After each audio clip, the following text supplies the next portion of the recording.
নমস্কাৰ মৰমৰ ছাত্ৰ ছাত্ৰীসকল, তোমালোকক সকলোকে মোৰ ইউটিউব চেনেললৈ স্বাগতম জনাইছোঁ। আশা কৰিছোঁ তোমালোকে সকলোৱে ভালে আছা।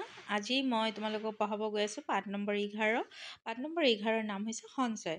এতিয়া সঞ্চয় মানে কি চোৱা, কৈছে সঞ্চয়ৰ অভ্যাসে সকলোকে সমৃদ্ধ কৰে। মৌমাখিয়ে পোৱালিৰ বাবে কৰা সঞ্চয়ৰ পৰাই আমি মৌৰ ৰস পাওঁ।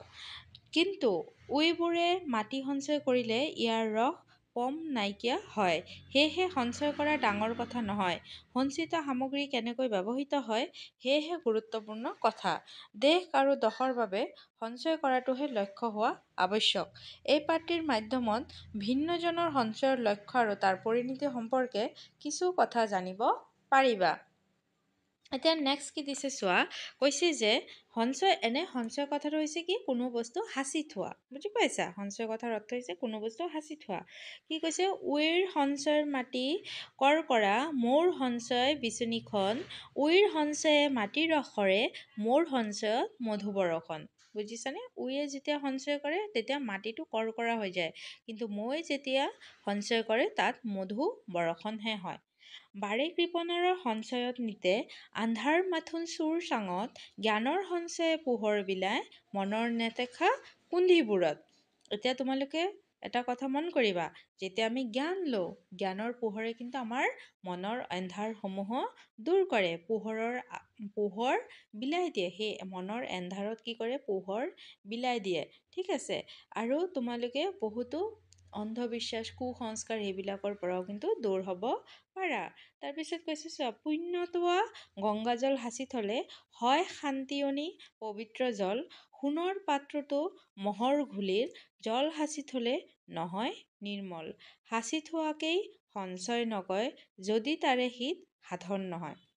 কৈছে পুণ্যটোৱা গংগাজল সাঁচি থলে হয় শান্তিয়নী পবিত্ৰ জল, মানে গংগাজল যদি সাঁচি থৈ দিয়া সেইটো হৈ যায় কি, পবিত্ৰ জল। আমি কিন্তু গংগাজলটোক সদায় পবিত্ৰ জল হিচাপে ব্যৱহাৰ কৰোঁ। কৈছে সোণৰ পাত্ৰটো মহৰ ঘুলিৰ, জল সাঁচি থলে নহয় নিৰ্মল। আৰু কৈছে সোণৰ পাত্ৰটো যদি তুমি মহৰ ঘোলা জলত যদি সাঁচি থৈ দিয়া তেতিয়াও কিন্তু সেইটো নিৰ্মল নহয়।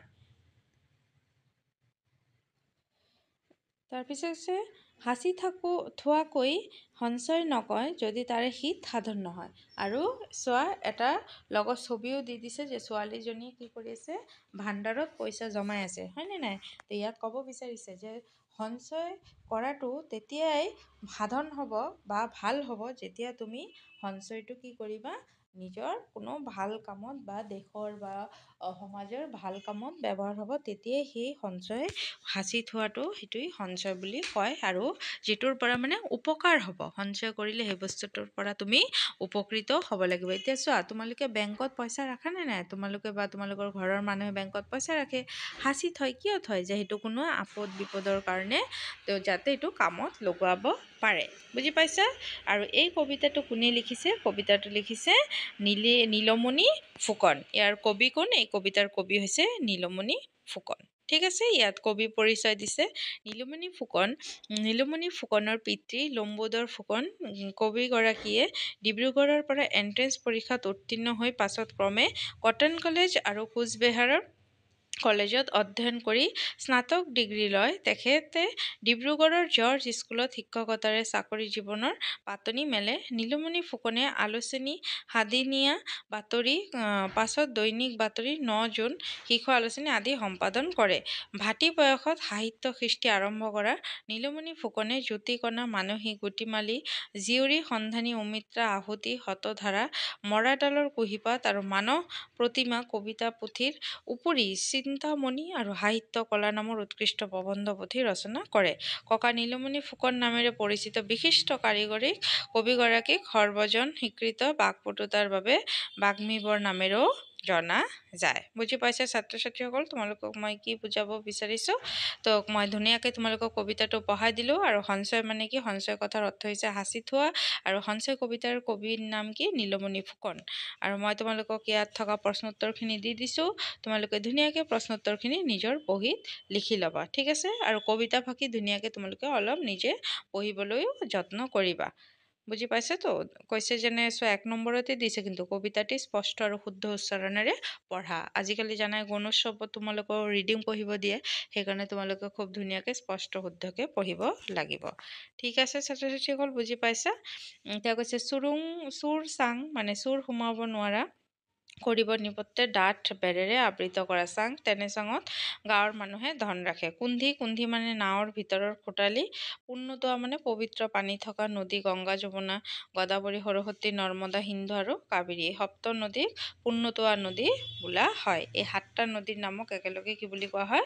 পুণ্যতোৱা বুলি কোৱা হয়। এই শব্দৰ অৰ্থটোও শিকিবা। আৰু কৈছে বাওঁফালে থকা শব্দবোৰ সোঁফালৰ বিপৰীতাৰ্থক শব্দৰ লগত মিলাই লিখা।